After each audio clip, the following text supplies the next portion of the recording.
Welcome, आप सभी का स्वागत मेरे चैनल पर। मैं अखिलेश कुमार उर्फ राय सर।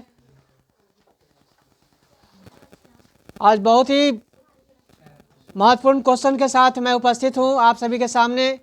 आप जिस कोने में बैठे हैं एकदम बैठे ही रहेंगे दिल थाम कर।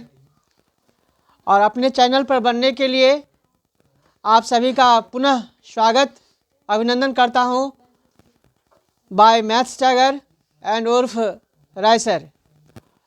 मेंसुरेशन का आज कुछ क्वेश्चन आया है, वीवीआई क्वेश्चंस हैं।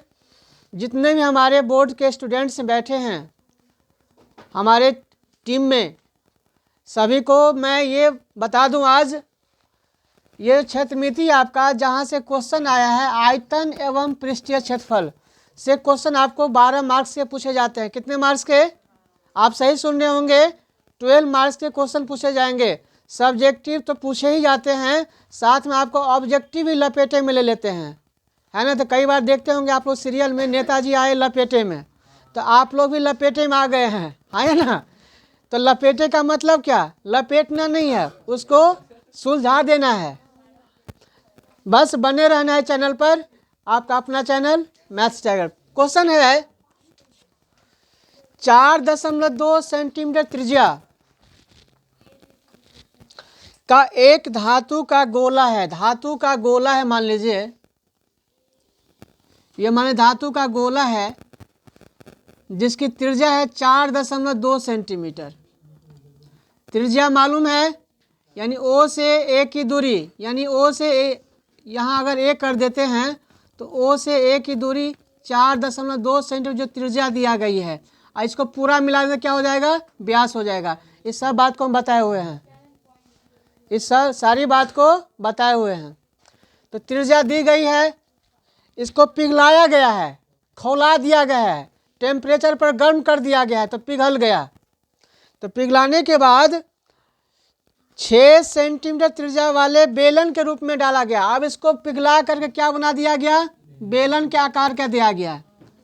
पहले गोला के आकार का था, पिघलाने के बाद उसको बेलन के आकार का बना दिया गया, जिसकी त्रिज्या दिया हुआ है, यहाँ से ये दूरी आपका दिया हुआ है 6 सेंटीमीटर। इसी गोला को पिघला कर बेलन बना दिया गया है। तो पूछ लिया बेलन की ऊंचाई कितनी है। बहुत ही वीवीआई क्वेश्चन है, मैं जानता हूँ आप सभी बनाए भी होंगे, कई बार बनाए होंगे। क्योंकि अभी का जो समय है प्रैक्टिस करने का समय है, अभ्यास करने का समय है, रिवीजन करने का समय है।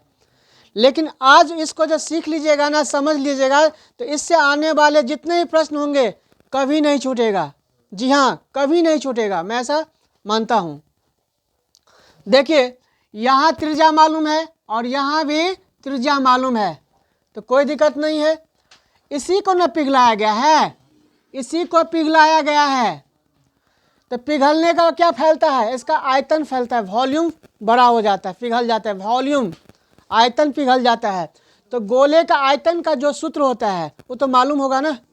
क्या होता है गोले का आयतन? 4/3 पाई आर क्यू। बहुत बहुत धन्यवाद, आई लाइक यू।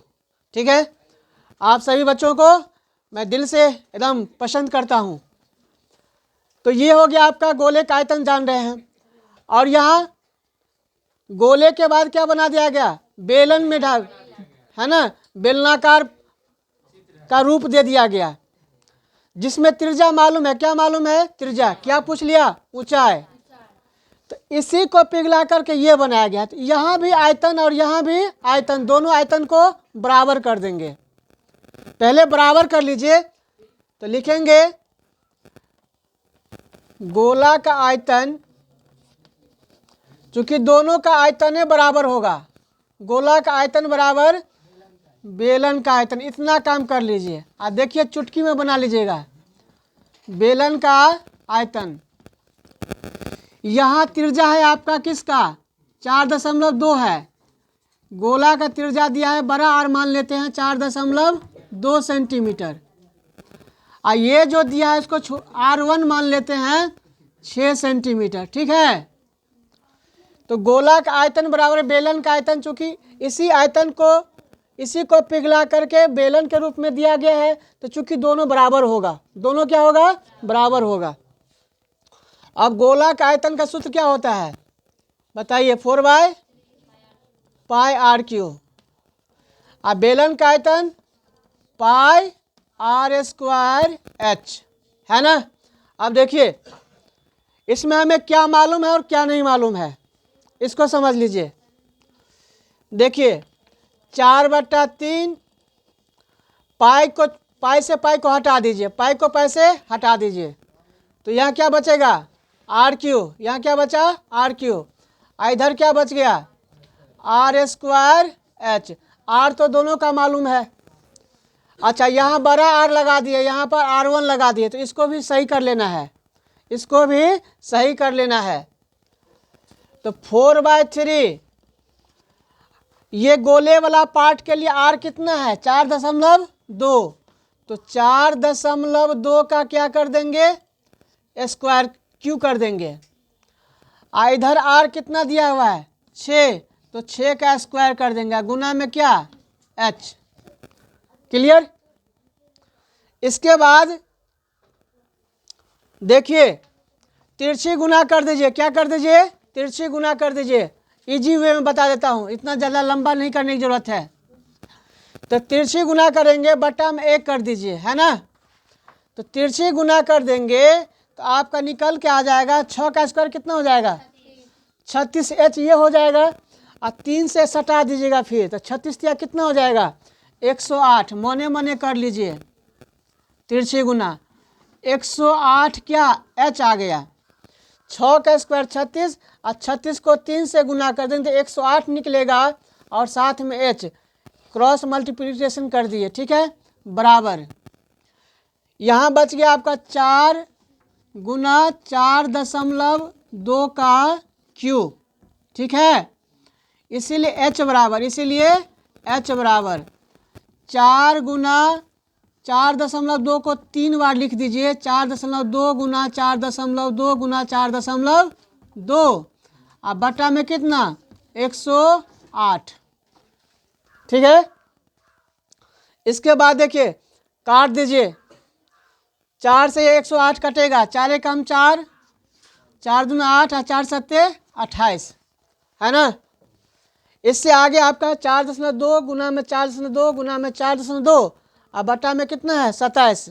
इसको काट दीजिएगा 3 से, तो 3 नंबर 27, और 3 से काटिएगा तो 1.4, फिर 3 से काटिएगा, 3 तिया 9, और फिर ये कटेगा 1.4 बार में, और फिर ये भी कट जाएगा 1.4 बार में, हाँ या ना।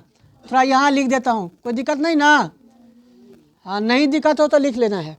अब बच गया आपके पास कितना, h कितना आ गया देख लीजिए, 1.4 गुना 1.4, गुना में 1.4, ठीक है ना, है ना। इस सब को गुना कर देंगे, क्या कर देंगे, गुना कर देंगे फटाफट। 1.4 इंटू 1.4 इंटू 1.4, और नहीं कहे सर दशमलव फिर हटाइए फिर काटिए उसको, ऐसा भी आप कर सकते हैं, है ना। तो आपका आंसर निकल के आ जाएगा 1.4 इंटू 1.4 इंटू 1.4, तो आपका आंसर निकल के आ जाएगा 2.74। कितना आएगा, 2.74, है ना, सही है ना। h इक्वल टू आ गया 2.74, आपका क्या आ गया, ऊंचाई किसका, बेलन का। अतः बेलन की ऊंचाई बराबर, बेलनाकार जो नया पात्र बन गया उसकी ऊंचाई बराबर 2.74 सेंटीमीटर में, ठीक है। इसको ऑज कर देना।